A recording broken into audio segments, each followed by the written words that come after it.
região. E hoje, comemorando o Dia do Motociclista, a data, antes de tudo, é importante para a reflexão. O motociclista ainda é a principal vítima no trânsito, infelizmente, né? É por isso que eu quero ir ao Papaléguas. Hoje é Diego Antunes nas imagens de Roberto Bortolanza, o Ninja. Ô Diego, importante esta data, a gente não pode deixar passar em branco de jeito nenhum, até porque, falando especificamente de Chapecó, a gente tem um fluxo tremendo de motociclistas aqui, né? E qual o maior desafio que eles enfrentam diariamente? Essa é uma das tantas perguntas. A informação é contigo, boa tarde, seja bem-vindo. Uma ótima tarde, muito obrigado, uma ótima tarde a todos que nos acompanham. Pois é, Eduardo, um grande desafio, né? Além de todos os motociclistas que circulam por Chapecó, grande parte para ir ao trabalho, ir estudar, e outros que sobrevivem da profissão.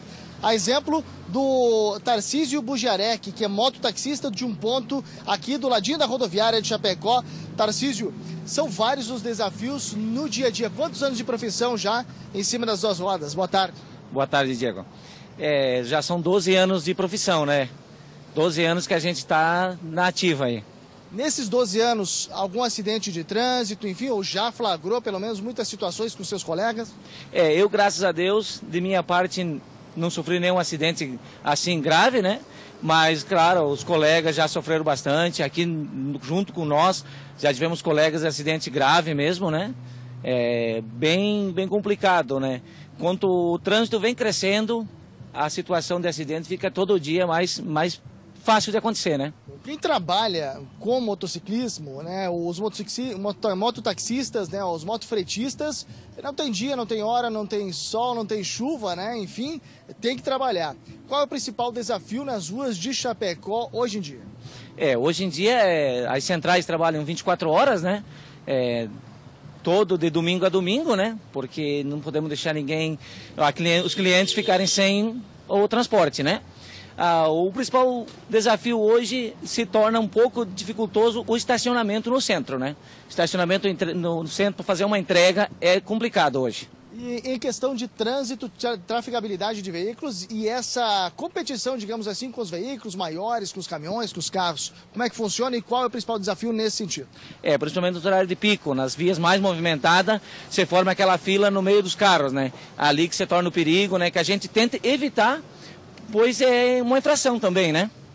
Ok, a gente agradece, Tarcísio, muito obrigado. A gente já chama aqui também o Tenente Brandão do Corpo de Bombeiros, porque grande parte dos acidentes que acontecem em Chapecó são atendidos pelo Corpo de Bombeiros, 6º Batalhão aqui de Chapecó e, claro, em todos os municípios em que os bombeiros atuam. Tenente, nesse sentido, existe um horário específico em que mais acontecem acidentes envolvendo motos? Boa tarde.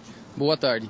Como o próprio Tarcísio já comentou, né, são os horários de pico. Então, no início da manhã, 7h30, 8 horas, quando o pessoal está deslocando para o serviço, né? É o horário que a gente costuma registrar bastantes acidentes. Agora, esse horário que a gente está, horário de meio-dia, que o pessoal tem intervalo, então sai para almoçar e posterior o retorno para o serviço, também é um horário com bastantes ocorrências. E final do dia, quando o pessoal está retornando do serviço ou mesmo indo para alguma instituição de ensino, né? Então também são os principais horários que acontecem esses acidentes. Nesse sentido, qual é a orientação do bombeiro? Tem gente que circula durante dia de chuva, por exemplo, à noite também a visibilidade é um pouco reduzida, precisa prestar bastante atenção em alguns detalhes. Exatamente, a gente sempre orienta o pessoal a prestar bastante atenção no trânsito. O motociclista ele tem que entender que no elo do trânsito ele é um dos elos mais fracos, então no caso de uma ocorrência, ele provavelmente vai sofrer alguma fratura, alguma lesão nesse sentido. Então a gente vê no trânsito muitas vezes a falta de paciência do pessoal. O pessoal passa no meio do corredor quando o trânsito está parado ou mesmo com o trânsito em movimento. O pessoal coloca a motocicleta na pista da direita. Aqui na nossa frente, nós estamos na frente da rodoviária, antes tinha um ônibus estacionado, o motociclista veio pela direita, ele foi dobrar e quase deu um acidente. O pessoal tem que entender que os veículos maiores, os carros também, existem muitos pontos cegos. Então muitas vezes o motorista não consegue visualizar o motociclista. Então ele tem que sempre estar na condução defensiva, Porque no caso de um acidente, quem vai sair perdendo vai ser sempre o motociclista. Isso serve tanto para quem trabalha no dia a dia, já tem uma destreza com a motocicleta, quanto para aqueles motociclistas mais novos, né, que estão muitas vezes retirando a carta de motorista agora. Exatamente, principalmente os motoristas com menos habilidade. Apesar que o que a gente tem observado, que geralmente as pessoas que se envolvem no serviço não são pessoas com pouca experiência, mas sim pessoas com bastante experiência com motociclistas. Às vezes facilita um pouco mais, utiliza a velocidade um pouco mais elevada, né? É importante frisar que dos acidentes que a gente atende apenas acidentes com vítimas.